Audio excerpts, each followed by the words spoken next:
Welcome to this CEO assessment seminar. What it actually will provide you, one, you're going to be better assessors at the end of this. And secondly, you'll also create a roadmap in terms of how should we develop our careers. If you assume, there's one assumption on this, everyone has to define success in your own way.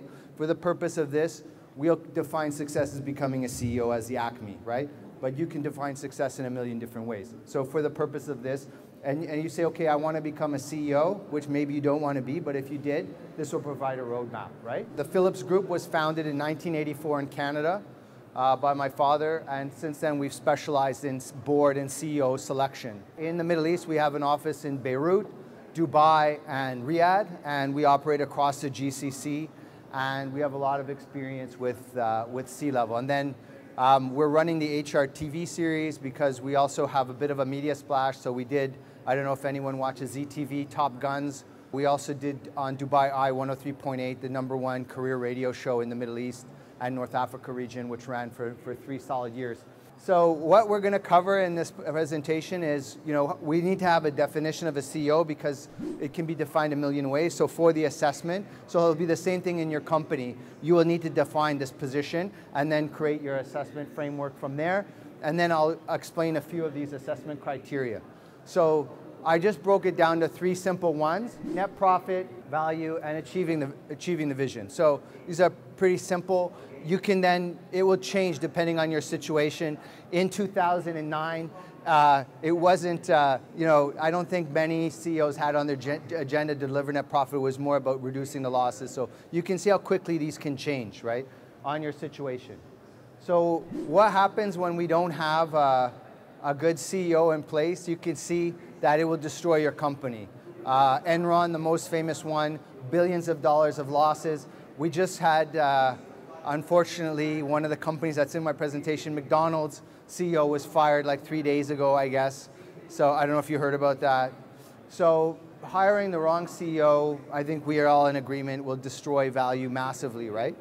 And everybody gets this wrong because a lot of people assume their CEO has been assessed, right? How many people feel that their CEO is not competent? Anyone gutsy enough to put their hand up? Has anyone ever worked for a CEO where you're saying, how did this guy get the job? Have you ever met a CEO where you're like, how did this guy get the job? So here's a great company, Yahoo. You can see he had a fake degree. So obviously a proper assessment wasn't being done, right? And so these are even Fortune 100 companies. A lot of CEOs have never been interviewed. This is a fact, right? You're assuming that the CFO, CEO, and these top guys have gone through assessments. They haven't, especially in the region. A lot of them just hired on relationships, right? How do you set this up, right? So this framework is basically 2 pieces. One, you have your intangible elements, right? So for example, this individual here, he'll have a certain amount of courage, you have a certain amount of insight, you have a certain level of intellect, you have a certain, so these are your kind of intangibles.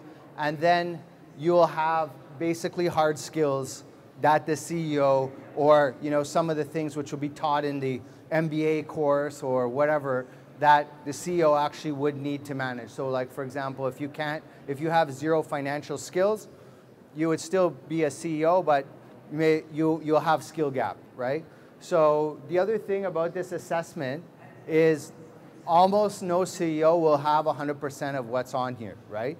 And that's the same thing as when you go on your weight scale. I'm 220 pounds, but my weight scale goes to 1,000. So I'm only taking 25% of that assessment, and that's the only way you can get a score, because if you have 10 CEOs and they're all scoring the same, if they all get 100%, how do you compare and contrast them, right? So your assessments should not be able to have all your candidates shouldn't be passing the assessment. The assessment shouldn't be 100%, right? It should be difficult. It should be very challenging. So this is based on top 1% of performers, right? So, what actually allows you to lead, what allows you to get results, and then of course managing people or managing teams, right? These I think are pretty self-explanatory. So what I'll do is I'll basically just grab 4 which I think are really, really important.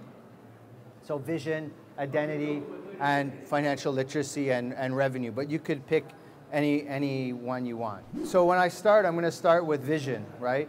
Now, a lot of people feel that, you know, these intangible soft things aren't as relevant, and, you know, we want to make sure the guy can manage a P&L and he has industry specific. And a lot of the assessments go on the tangible elements, right? But if you could pick and you could say, as a leader, you would have only all tangible skills like product knowledge, you know, like if I'm running an automotive company, I'm an engineer and I know sales, I have all my hard skills. Or you could have only intangible elements, like character, vision. Which one would you choose? Or which do you think is more effective? I'll make a case that the more effective one is the intangible. So you had, for example, in war, you would say the military is one of the areas where you need hard skills. You need to fire a gun, you need to drop missiles, bombs. But you had the case in the French Revolution of Joan d'Arc, who basically, based just on her vision of Michelangelo, she led the French army and led successfully in battle with zero military experience at the age of 15 as a woman, based solely on her soft skills. If I were to ask you, what do you need in the greatest hamburger in the world, right? What would you feel that you need? I kind of messed it up because now it's on there. But generally you would say we need the best beef, right? We need the freshest bun, right? We need the best tasting hamburger, right? We need size, right? As I'm from North America, so for us, bigger is better. I know as you go in other countries, it gets smaller, the portion size. But in fact, here we have the #1 best-selling hamburger in the world. Does anyone agree that this is the best hamburger in the world? Nobody agrees, right? Nobody would agree, right? So what makes this hamburger so great? In fact, they don't have the best beef, they don't have the best bun, but it's literally 69 million people buy that hamburger or a variation of it every day, right? So for most of us, this is a lot. For those of us from India or China, they're like, only 69 million? That's not very much, right? But in the Middle East, it's definitely a lot, right? So what is it? What is it? It's solely alone the fact that Ray Kroc, has anybody seen the movie, The Founder? It's awesome, right? So it's simply the fact that he had the vision that we're going to be the #1 hamburger restaurant in the world that drove his success. Vision alone, right? He did not know anything about making hamburgers. He was not even owning a hamburger shop, right? He had no skills in this area, right? Zero, right? His vision alone, right, drove McDonald's to be #1, right? Nothing else, right? And today they not only the #1 hamburger, they're the #1 restaurant chain in the world. What about fried chicken? What's the best fried chicken in the world? KFC? It's addictive, right? There's like some kind of drug or something they put in that. It's very addictive. As soon as you're done eating it, you have second thoughts. Why did I eat that? It smells good, tastes good. Afterwards, you're like, why? Why? But so the best chicken in the world, that's what it looks like. Now, if I made a competition with you and I said, I'm going to bring KFC, I'll bet you $500,000 you can't get better chicken in town. You know it's not the best fried chicken in town. There's better fried chicken, right? It's not the highest quality. It's not the best tasting. It's not the biggest serving size. But it's #1. It's the second most popular restaurant after McDonald's, right? And it's vision alone. He wanted to have the largest chicken restaurant in the world. Vision alone that drove him, right? No other skills. In fact, Colonel Sanders had a very dodgy past, moving from job to job. I don't know if you know the history of it. Okay, maybe you're not convinced yet. What if I said, let's be a musician, or you want to be a top musician? What do you think that you would need to be successful in that? A good voice? A good voice. What else? Instruments? Absolutely. So if you don't, yeah, sorry, pardon? Marketing, of course, marketing. You can never have enough marketing, right? Marketing is definitely a big factor. So if you don't have a voice and you don't have an instrument, can you actually be a successful artist, right?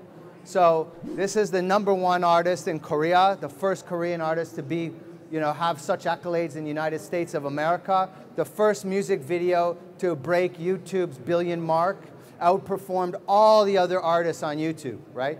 This was chosen. This is a free platform. They could watch anything they wanted. Gangnam Style killed it. Does anyone think he has a great voice? Does he play an instrument? He doesn't play at a professional level. I'm sure he can play the keyboard and stuff, but he's not. So vision alone drove him to the top. He said, I want to be the #1 pop star. Drove him to the top, vision alone, right? So now when you look at your assessments, do we use vision? Are you assessing on vision? Anyone here who's using vision in your assessments, raise your hand. Nobody. So we have a problem, right? So I don't know if you know this guy. He's, you could say, one of the top bankers in the world. He was also one of the guys who was smart enough to get all the toxic debt off his balance sheet, and he's got a lot of accolades. And when he took over, he got his leadership team to take a 30% pay cut. Based on what? Do you think there's any difference between two banks? They both have the fluorescent lights and the cubicles, and they, you know, if you walk through the 4 or 5 different bank head offices, they look exactly the same. Anyone contest that? Feel free. Now, he got 30% pay cut based on vision alone. So now vision is going to drive your success. Vision is going to drive the type of talent you're going to get. Vision is going to also dictate what kind of price you're paying for your talent. You guys know this guy, Shackleton? Basically, this guy sailed through the Antarctic in a wooden ship. Generally not a good idea because icebergs and everything else will probably sink the ship. And when he took his advertisement and he took his assessment criteria, his talent acquisition team, they based it solely on vision. When he said, I didn't go and do a technical assessment, he said, I wanted guys who wanted to do an adventure, who wanted to do something that had never been done before, who are willing to push themselves to the edge, right? His whole assessment was based on vision. What happened? What happened in the story? Basically, they got stuck in the ice. The ship hull got crushed. The ship sunk. The crew was stuck on a floating piece of ice in the Antarctic Ocean for 1 year. And they made their way back, hopping from island to island, and not a single person died. And they somehow all got back to England. It's a huge success, right? Based on vision, right? So what do you think? We should start assessing on vision? Anyone think we should use a vision in our assessments? So now you're admitting that the assessments you're using at your company are wrong because no one was using it, right? So now you know you should use it. Shackleton defied all we know about. Anybody think you can last 1 year on ice in the Arctic by yourself? No. But Shackleton not only did it, but he selected a team of 40 people that did it based on vision alone, right? So we can agree we need how we should assess for vision. We have 5 criteria for vision, right? Very few people are visionaries. And one of the problems also about presenting assessment criteria is the first thing that your audience does is they assess themselves. So especially if you go back to your board or to your CEO and you say, here's an assessment criteria we need to use, the first thing the CEO is going to do is take the assessment criteria, assess themselves, and if they don't measure up, they have 2 choices at that point. To say, I'm not a good CEO, or to reject your assessment criteria, right? So guess which one happens, right? So just so you know, as you go back, it's very quick to get a pushback, right, on these things, right? So just keep an open mind. So 1, personal vision, right? Your professional vision, right? Your personal vision is like in high school, I want to be an astronaut, or I want to do whatever I want to do. I want to, I don't know, be a musician. I want to be the #1 pop star, right? And then a professional vision is like once you get into the work, you start to say, okay, I'm a head of HR. What skill sets do I need to develop? What's my capability map, right? So I need comp and ben. I need to understand talent acquisition. I need to understand succession planning. I need to understand talent management. So, and then when you look at how you move your jobs, you're moving careers based on developing that professional vision. So I change companies because I want to learn sales, and they're keeping me in operations. So do you have a personal vision? Do you have a professional vision? Just to be clear, 90% of people don't have these. So don't feel bad. Most people don't have these, right? You know, now industry vision, right? As you go down, it becomes less forgivable if you don't have them. right? Now, industry vision, if you don't have this, it means you're not reading. And you don't read, you're not acquiring knowledge, you're not looking at where's the industry going. So I'm in leadership search and selection. I could sit here and talk off the cuff for 3 hours on where the leadership assessment business is going, right? So you should, the CEO better know, if I'm hiring the CEO of an event company, he better know what the future of events is going. And we have an advantage here in the Middle East because we're the caboose of the global economy. So what's happening in US and UK, now even China, is going to happen a second after here. So there's no reason why you shouldn't have this. And now the next one, if you have personal vision, professional vision, industry vision, the organizational vision, you better have this. Now, if you're a CEO, if he's in a company and you can't answer a very simple question, where are you today, revenue, net profit, staff size, asset size, and where are you going to be 2025? If he can't answer the question, disqualify, or her, if she can't answer the question, disqualify them. Done. End of story, right? The final piece is using the vision to drive peak performance. Now, Shackleton, although he doesn't have an MBA and he didn't have any formal training, he was a master of using vision to drive peak performance, right? Right from the way it's crafted. So is the vision being used in your operations? Is it inculcated? Do your staff use the vision to describe what they do? His vision is right into the entry-level position. When he's entering the most junior person on the ship, the vision applies to that assessment. These ones are pretty simple. A lot of times the CEOs, they get edgy when you start asking about what you guys did in grade school or what you wanted to do in high school. She or he will say, how's that relevant, Jane? I have 35 years experience and I think it's much more relevant what I've done in the last 5 years. Okay, well, we just, don't let them push you around because they might be an expert in being a CEO, but you're the expert in assessment. And we just went through a very long presentation about why vision is important. And so I have an investment criteria, and this is what I'm going after. And you standardize that assessment criteria. You get that assessment criteria signed off by the board, and you say this is the policies and procedures and system and standardization we're following. Very simple question. Who do you want to be? That's the base of the question. Who do you want to be? Who do you want to become? They can't answer that. That's what your job is as a CEO for a company. Who are we becoming as an organization, and why is that important?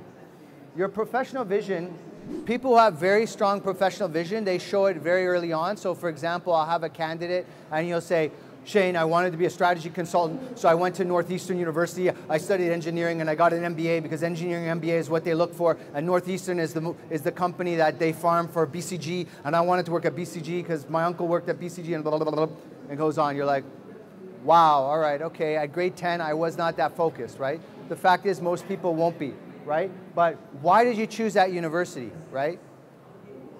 So you look at the millennials, they got a big edge on this answer because they have the internet.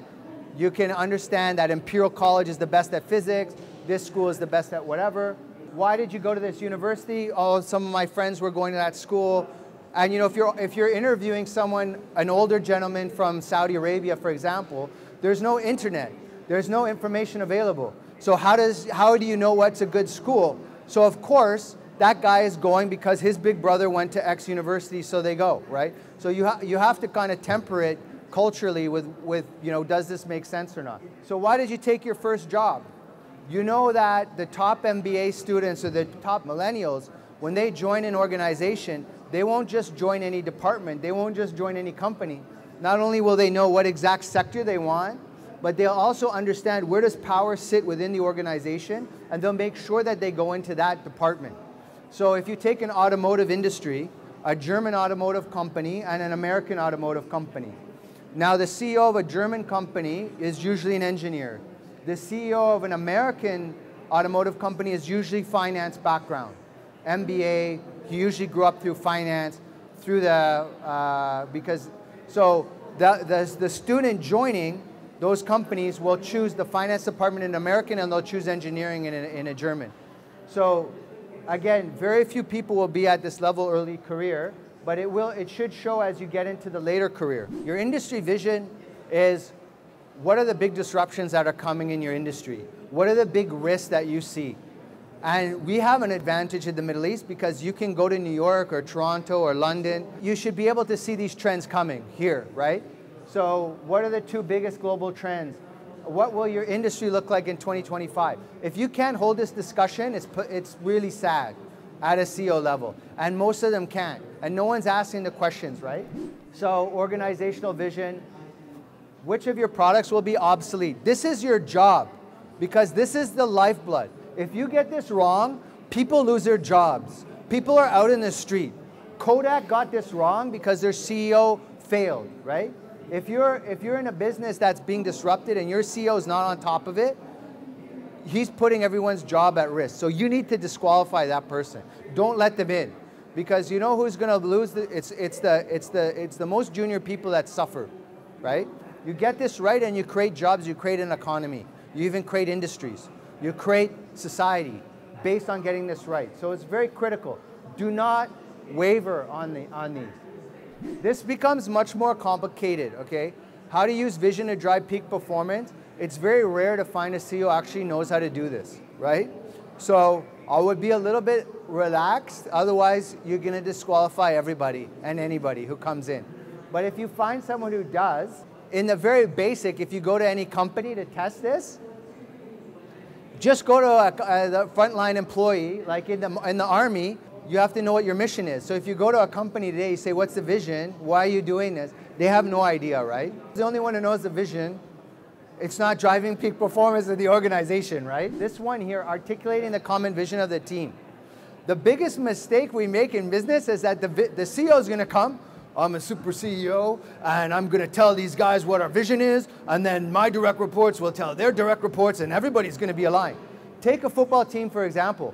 When Ronaldo shows up to the field, we don't sit there and be like, okay, Ronaldo, what we want to do is win the World Cup because it's very exciting. No, Ronaldo shows up, he wants to win the World Cup.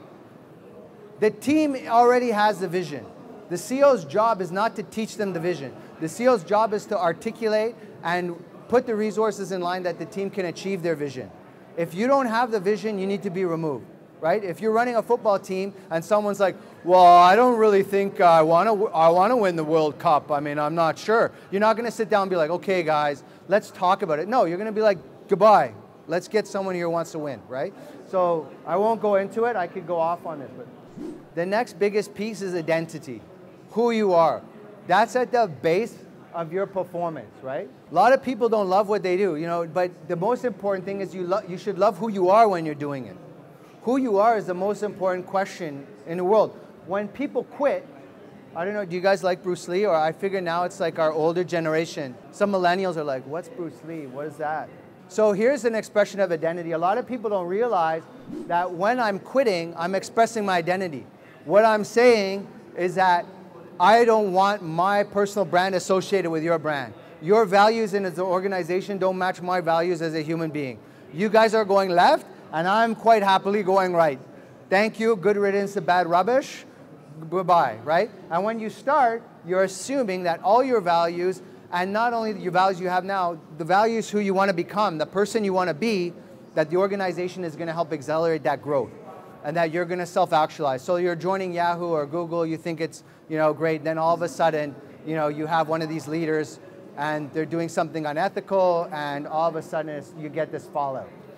So your custodian of your identity is your CEO. This is the epic story of 300, where 300 soldiers held off 10,000 for 3 days. It's an epic feat of peak performance. So how do we define peak performance? It's a superhuman performance. It's something well above what the market can perform. And they said, you didn't bring that many soldiers. He said, what's your profession? He said, I'm a potter, I'm a baker, I'm whatever. He said, guys, what's your profession? We're warriors. So he said, I brought more soldiers than you did, right? So at the end of the day, we're showing up to work. How many people's sense of identity is tied with what they're doing, right? So this is where your peak performance is really driven. And this is at the crux of it, is who we are. And your CEO, your senior executive team, is the definition of your identity, right? And the second, you know, like the McDonald's CEO, he got terminated for sleeping with one of his staff, right? The second that you have that identity and those values start to slip away, you start to lose performance, you lose your engagement, you lose who you are. So here these guys are going to battle, and this is basically a chart, and you can chart every company will fall somewhere on this graph, right? So you might have maybe a much more financially driven company where success is defined by how much sales you're making or how much revenue you're bringing in.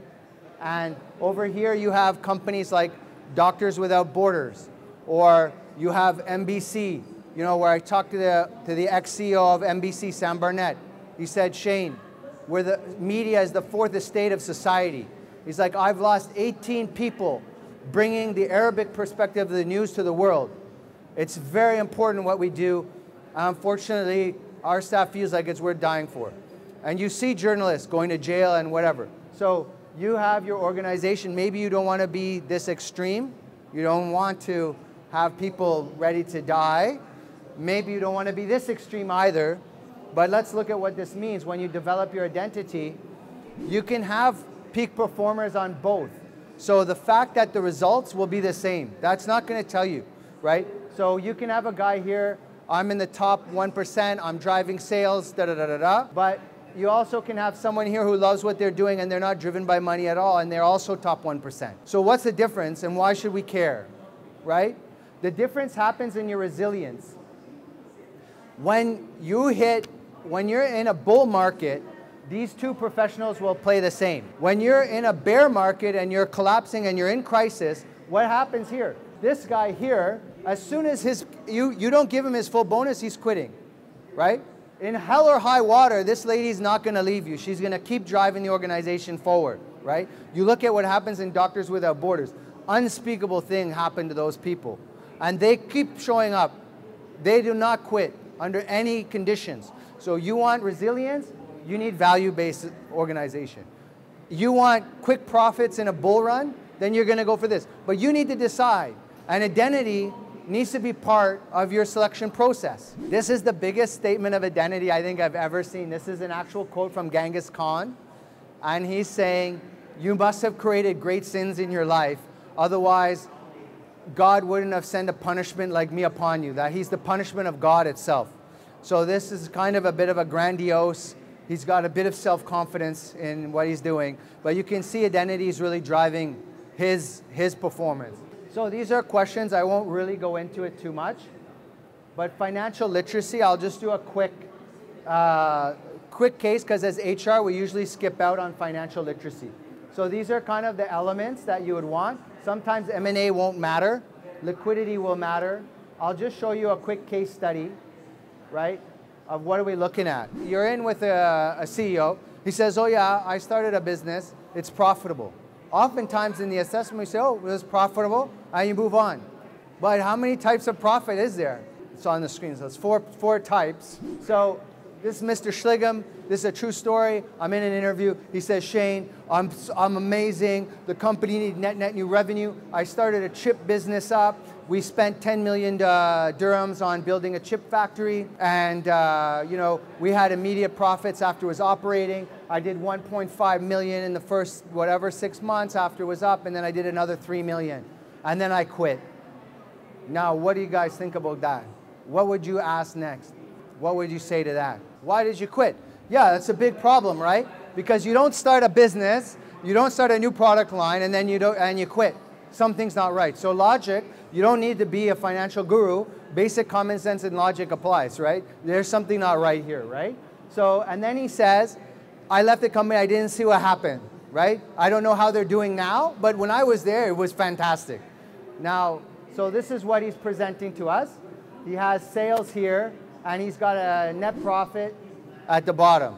So when you walk through it, you say to your board, looks like his great success. Now, when you start asking him more questions, why did you quit and what did you do? This is what the actual 5-year plan of that business looks like.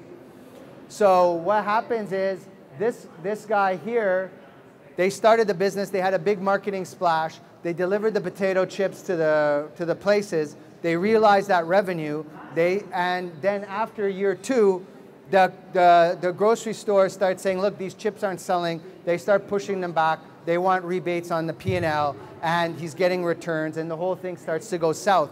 And at the end of the project, they have to close down the chip factory. So where does that leave the company? So the actual P&L is a net loss of 16 million dirhams, right? Because you have your operating costs, right, that he's running on, you have your initial investment, and what the guy did to get that, how does he get that profit then? The way he's doing that is amortizing the cost over 20 years, and he's only allocating 40,000 or 50,000 dirhams a month for the 10 million spend. And he's saying, look, for these months, I made profit, and he's not. It's a disaster. So as HR, we need to delve into the financial set of skill sets. And just to go quickly, first thing, why you quit? Great question. Second question, hold on, you mentioned profit. What kind of profit are we talking about, right? Are you talking about gross profit, which is just your revenue minus your cost of sales, right? Are you talking about your EBITDA? Because now you're taking out depreciation. EBITDA is very dangerous because what the CEO is doing, he's taking out depreciation and amortization, which means that $10 million he spent, he's taking that out. How do you take that out? If you're the business owner, you're not going to take it out. You're going to be like, buddy, I spent 10 million, where's my money, right? So EBITDA is very dangerous. Operating profit is, it's not a bad function. You're just not including the taxes and your interest on the loan. Net profit, right? You'll say, well, you grab net profit, you're safe. What's the problem with net profit? Net profit is based on revenue. Revenue includes your receivables. In the Middle East, how many people have their invoices paid on time? So at the end of the year, when the guy closes his books, he says, oh, we have an 8% net profit. If 30% of your clients aren't paying your invoices, what happened to your 8%? It's just on paper. These companies are not profitable. Most of these companies are losing money. The CEO himself, he doesn't know. Okay? So you need to understand that in accrual accounting, this is not cash. This company is bust, man. Big time bust. And when you push this guy further, what did you find out? He doesn't actually have the P&L because the family that owns the business won't give him the full P&L. So he doesn't actually know. Disqualified, right? So when this candidate went through the board, they passed him. When he came to me, he got destroyed, right? The other one I want to talk about is revenue and net profit. You see guys all the time hiring CEOs who are losing money. As we just went through, people don't even know that they're losing money. They're like, oh, I have 8%.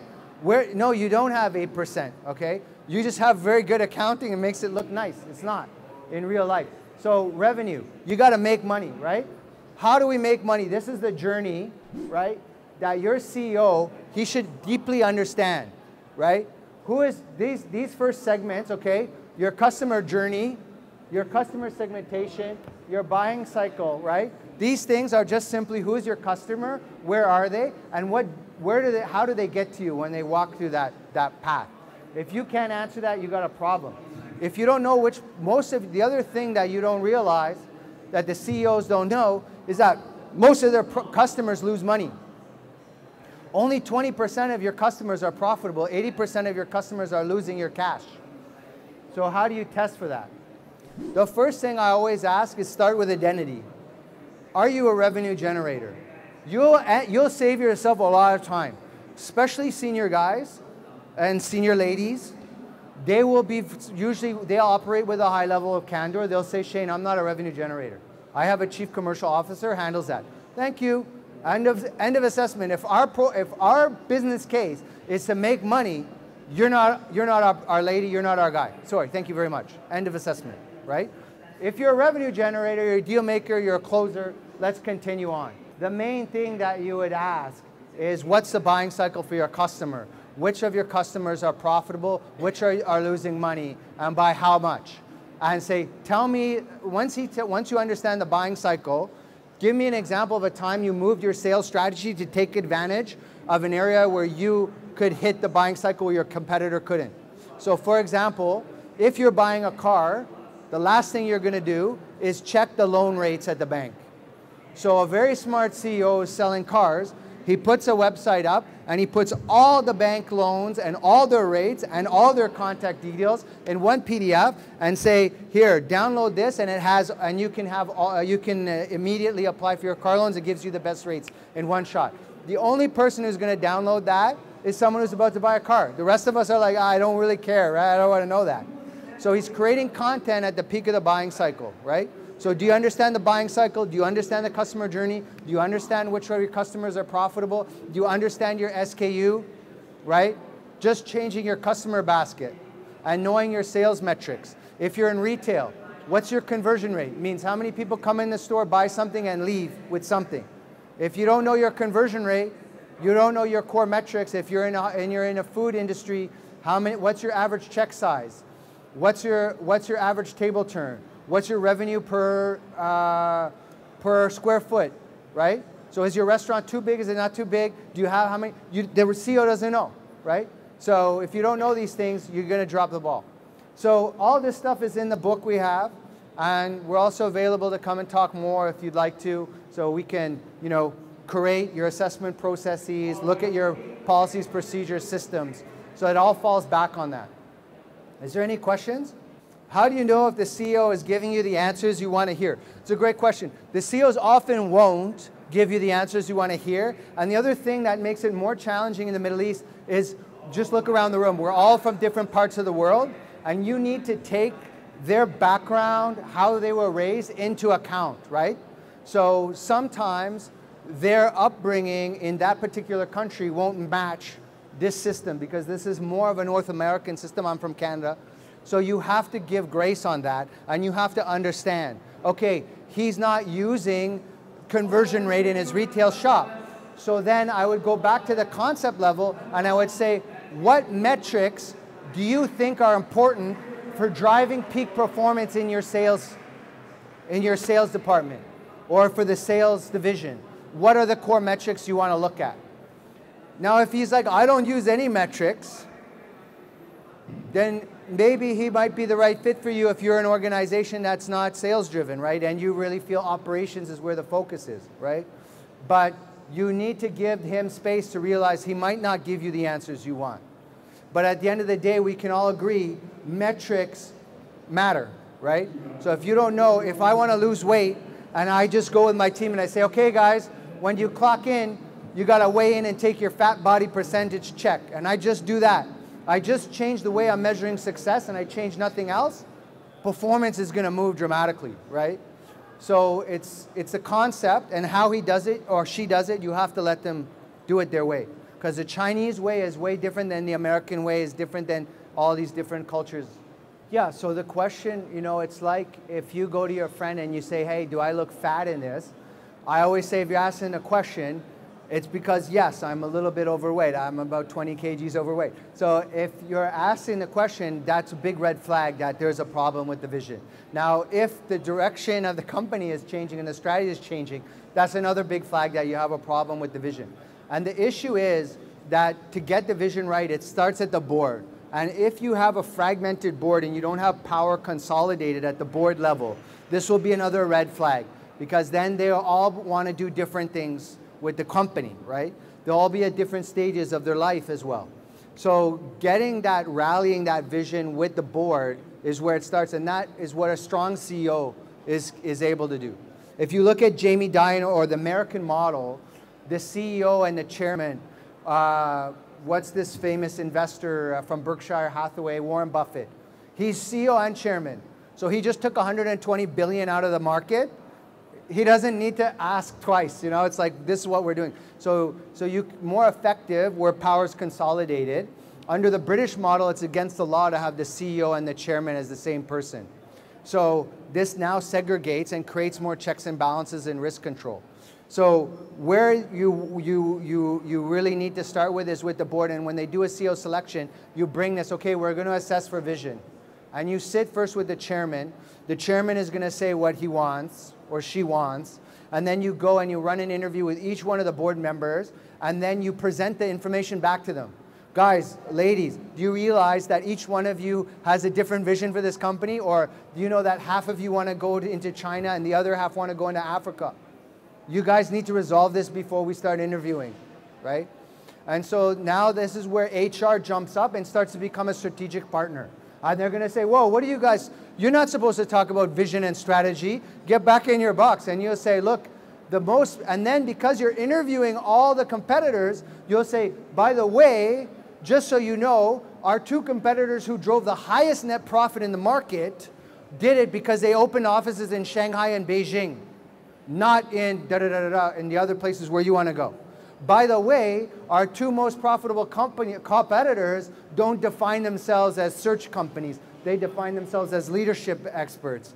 They define themselves as talent managers. So there's an identity statement. So vision and identity, strategy, you're not melding them together. They're intertwined, right? Who I am as a person is an extension of my vision, right? Of where I want to go. So now all of a sudden you start to partner with them, and don't be afraid to push your way into the board and say, look, I'm going to just run an interview with these guys and these ladies and present it back to them. Now they're cut. Now they're going to say, oh, now you see it, then you break them into out groups and you guys go, you split them into groups and you make them come up with how we're going to resolve this. You need to decide in the next 5 years, where are we going? Who are we going to be as an organization? If your strategy is changing, it means they don't have the answer to the identity question. Who are you going to be in 5 years from now? Who do you want to be? This is the most important question for an organization. It's the most important question for you in your life. It's the most important question for you in your career. Who do I want to be in 5 years from now? What capability sets do I need to develop to become that person? Right? Most people don't want to ask the question. It's not an easy question. It's not a comfortable question. When you start to deal with vision and identity, strategy, these things are going to shift. So for some organizations, vision's not relevant. Because if I'm reporting to Sheikh Mohammed, he's the visionary, right? And we can say he's a really good visionary. So you don't need that. Yalla, goodbye. And you have the top CFO in the world, okay, yalla, goodbye. We don't need financial literacy, right? Or you're an M&A or you're a finance company. So all the board members and everybody in the company is bankers and finance. We're good. We don't need that. So you got to totally bespoke this, right? It's like a car. We're both buying Land Cruisers, but I'm going to use it to, put my groceries in and my dog, and I'm going to, I might drive down to La Mer, so that's it. And you're like, I'm going to cross the empty quarter and I'm going to, be the desert adventurer. So you're going to the options on those vehicles are going to be totally separate, right? So that's how it is. And then I thought the question you're asking me is like, over 5 years, does it change for the same company? And this is a very exciting question that you're asking, which is, if you take the social identity leadership theory, it states that the actual group chooses the leader based on how well the leader represents the group prototypicality, right? And so as the group changes, their leader requirement moves. So the biggest example is Winston Churchill. We say he's one of the greatest leaders of all time, but as soon as the war is over, they vote him out because the identity of England after the war was dramatically different than the identity of England during the war. So as your identity, as you mature, your identity as an organization will change.